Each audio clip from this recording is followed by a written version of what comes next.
Hello दोस्तों। आज हम देखेंगे human physiology chapter number 16 excretory products and there elimination. Start करते हैं।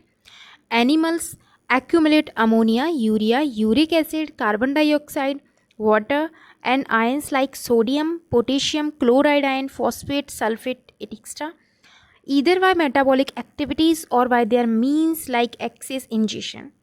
These substances have to be removed totally or partially. In this chapter, you will learn the mechanism of elimination of these substances with a special emphasis on common nitrogenous wastes. Ammonia, uric acid, and urea is the major nitrogenous waste excreted by the animals. Ammonia is the most toxic of require large amount of water for this elimination. Ammonia के elimination के लिए हमें large amount में water की requirement होती है।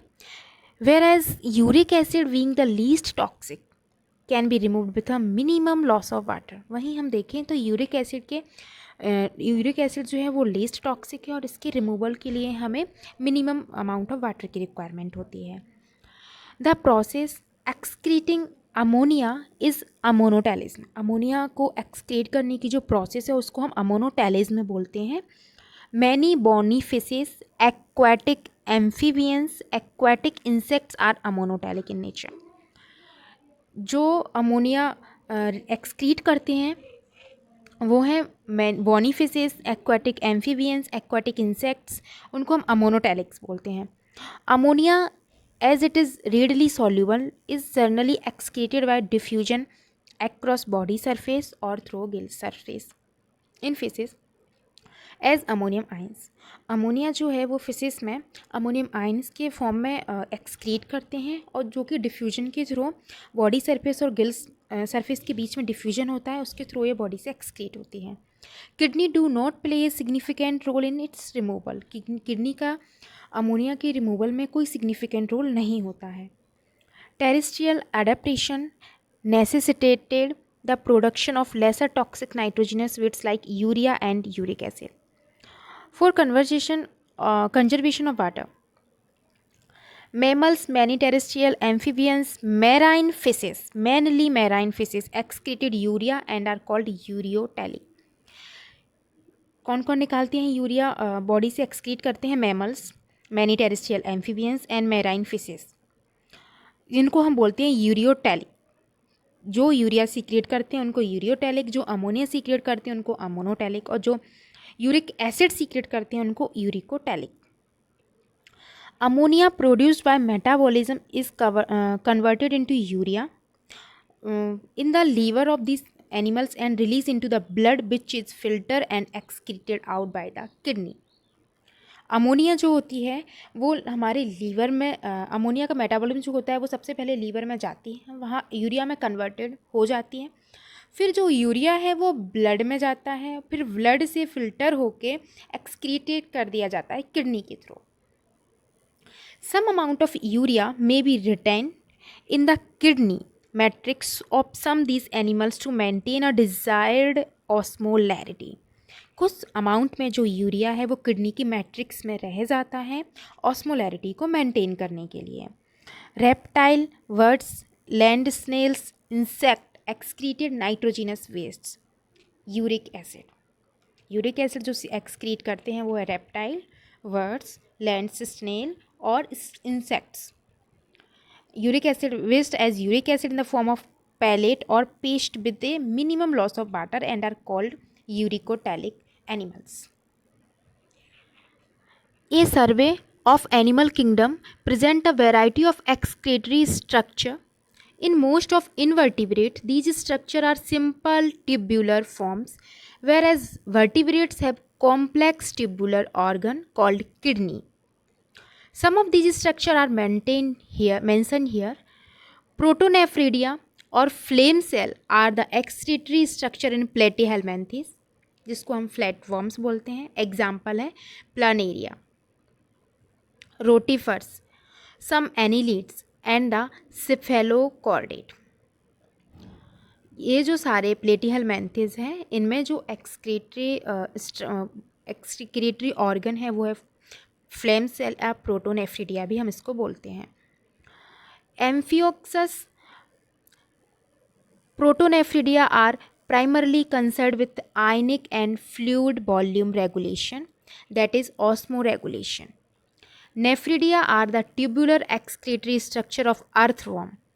Earthworm जो केचुए हैं उनमें जो एक्सक्रीटरी स्ट्रक्चर होता है वो होता है नेफ्रिडिया, और अदर एनिलिड्स में भी यही पाया जाता है. Nephridia help to remove nitrogenous waste and maintain a fluid and ionic balance. Malpighian tubules are the excretory structure of most of the insects, including cockroach. Malpighian tubule जो excretory structure होता है वो होता है कॉकरोच में, insects में होता है. Malpighian tubules help to removal of nitrogenous wastes and osmoregulation. Nitrogenous waste के रिमूवल में हेल्प करता है, उसके साथ साथ ऑस्मोरेगुलेशन में भी हेल्प करता है. Antennal glands or green gland perform the excretory function in crustacean like prawns. Human excretory system. In humans, the excretory system consists of a pair of kidneys. One pair kidneys होती है human में. One pair of ureters. Ureter जो होते हैं one pair of ureters. And urinary bladder and a urethra. Urinary bladder के साथ एक urethra. Kidneys are reddish brown bean shaped structure. Reddish brown होती है और इसका स्ट्रक्चर जो होता है वो बीन शेप होता है. Situated between levels of last thoracic and third lumbar vertebrae, close to the dorsal inner wall of the abdominal cavity. T-toil और L3 के बीच में होती है और dorsal inner wall of the abdominal cavity के close होती है. Each kidney of an human measure 10 to 12 centimetre in length. उसकी लेंथ जो होती है वो 10 to 12 सेंटीमीटर होती है और इसकी विड्थ जो होती है वो 5 to 7 सेंटीमीटर होती है और इसकी थिकनेस जो होती है वो होती है 2 to 3 सेंटीमीटर. उसका वेट जो होता है एवरेज वेट होता है 120 to 170 gram. Towards the center of the inner concave surface of the kidney is a notch called hilum. Hilum ये जो नोच है किडनी में अंदर की तरफ जो कॉन्केव जैसा दिख रही है वो है हाइलम. वहाँ हमारा कनेक्ट रहता है ureter blood vessels nerves. Ureter blood vessel nerves जो है वो हाइलम के थ्रू ही किडनी में इंटर करती हैं. Inner to the hilum is a broad funnel-shaped space called the renal pelvis, which projection called calycis. ये जो renal pelvis है और जो स्ट्रक्चर जहाँ प्रोजेक्ट कर रहे हैं वो है कैलिक्स. ये जो स्ट्रक्चर प्रोजेक्ट कर रहे हैं वो है calyx. The outer layer of kidney is a tough capsule. Kidney की जो आउटर लेयर है वो टफ कैप्सूल जैसी होती है. Inside the kidney there are 2 zones, outer cortex and inner medulla. The medulla is divided into few conical masses, medullary pyramids बोलते हैं, projecting into calyx. Sign calyx the cortex extend in between the. हमने देखा कि ये जो kidney है उसकी outer layer में दो पार्ट में, आउटर पार्ट है वो दो पार्ट में डिवाइड करते हैं, outer cortex inner medulla. Medulla जो होता है वो कई मेडुलरी पिरामिड से मिलकर बना होता है. मेडुलरी पिरामिड्स जो होते हैं वो फर्दर कैलिक्स में ओपन होते हैं. और जो medullary pyramid and renal column cortex का जो पार्ट मेडुलरी पिरामिड के साइड्स में जाता है उसको बोलते हैं रीनल कॉलम, या फिर इसको एक और नाम है columns of Bertini. Each kidney has nearly 1 million complex tubules structure called nephrons. एक किडनी में 1 मिलियन से आसपास जो होते हैं स्ट्रक्चर होते हैं उसको बोलते हैं nephrons, which are the functional units. Each nephron जो है वो फंक्शनल यूनिट्स है किडनी की. Each nephron has 2 parts, the glomerulus and the renal tubule. Glomerulus is a tuft of capillaries formed by the afferent arterioles, a fine branch of renal artery. Blood from the glomerulus is carried away from efferent arterioles. ये है glomerulus जो afferent arteriole आता है और ये कई सारी capillary में डिवाइड हो जाता है. फिर efferent आर्टीरियोल जो होती है वो ब्लड लेके जाती है. The renal tubules begin with a double walled cup like structure called Bowman capsule. और जो रीनल टिब्यूल्स हैं उनका विगिन्स होती हैं वो होती हैं ये वोमेन कैप्सूल से स्टार्ट होती है, यहाँ से अपने टिब्यूल से स्टार्ट हो जाता है। विच इंक्लोज द ग्लोमेरुलस, जो कि ग्लोमेरुलस को इंक्लोज किए हुए हैं women capsule. Which enclose the glomerulus. Glomerulus along with Bowman's capsule is called the Malpighian body और रीनल कार्पसल्स। ग्लोमेरुलस और बोमन कैप्सूल को एक साथ हम बोलेंगे मैल्पिजियन बॉडी और renal corpuscles. The tubule continue further to form a high coiled network, और जो टिब्यूल है वो आगे कंटिन्यू करती हैं, वो हाई कॉइल्ड नेटवर्क है, वो है proximal converted tubule PCT and A hairpin shaped Henle loop is the next part of the tubules. और एक होता है हेयरपिन शेप का हेनले लूप्स जो कि PCT के बाद आता है। ये जो है हेयरपिन शेप का येलो कलर का जो दिख रहा है, and which has a descending and ascending limb, और इसके दो पार्ट होते हैं, एक descending limb of loop of Henle and ascending limb of loop Henle. और जो असेंडिंग लिम्ब है वो आगे कंटिन्यू कर जाता है DCT में। Coil network the ascending limb continue to another highly coiled tubular region called distal convoluted tubule DCT। The DCT of many nephrons open into a straight tubule called collecting duct, many of which converge and open into the renal pelvis through medullary pyramids in the calyces।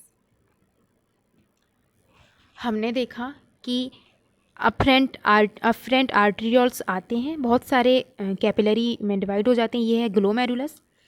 फिर ये further जो आगे efferent arterioles के through blood चला जाता है, और glomerulus को जो कवर किए हुए हैं वो है बोमन कैप्सूल। यहाँ से हमारे टिब्यूल्स रीनल टिब्यूल्स स्टार्ट हो जाते हैं। बोमन कैप्सूल आगे जाता है तो प्रॉक्सिमल कन्वोल्यूटेड टिब्यूल्स, और प्रॉक्सिमल कन्वोल्यूटेड टिब्यूल्स के बाद आता है हेयरपिन लाइक शेप जैसा होता है loop of Henley, descending loop of Henley और असेंडिंग लूप ऑफ हेनले। इसके दो पार्ट होते हैं। Ascending loop of Henley further आगे जाता है, वो बनाता है डिस्टल कन्वोल्यूटेड टिब्यूल, और ये जो DCT है वो हमारी कलेक्टिंग डक्ट में ओपन हो जाती है। बोमन कैप्सूल और ग्लोमेरुलस को एक साथ हम बोलते हैं मालपीजियन बॉडी और renal corpuscles. The Malpighian corpuscles PCT and DCT of the nephron are situated in the cortical region of the kidney। PCT, DCT और ये जो ग्लोमेरुलस और बोमन कैप्सूल ये हमारे कॉर्टेक्स वाले पार्ट में रहते हैं of the kidney, where the loop of Henle dip into the medulla. और ये जो लूप ऑफ हेनले है वो मेडुला के अंदर तक डिप करता हुआ जाता है, is too short and extend only very little into the medulla. Such nephrons are called cortical nephrons. In some of the nephron of loop of Henle is very long and runs deep into the medulla. These nephron are called juxtamedullary nephron. अब nephron भी दो प्रकार के होते हैं, cortical nephron and juxtamedullary nephron. Cortical nephron वो nephron है जो मोस्टली कॉर्टिकल पार्ट में पाए जाते हैं और जिसका हेनले लूप मेडुलरी पार्ट में डिप रहता है लेकिन पार्शली रहता है। जो juxtamedullary नेफ्रॉन है वो उनका PCT, DCT, कलेक्टिंग डक्ट ये सारे कॉर्टिकल रीजन में है, लेकिन उसका जो हेनले लूप है वो मेडुलरी रीजन में डीप तक चले जाते हैं, रन कर जाते हैं, उनको हम बोलते हैं juxtamedullary नेफ्रॉन।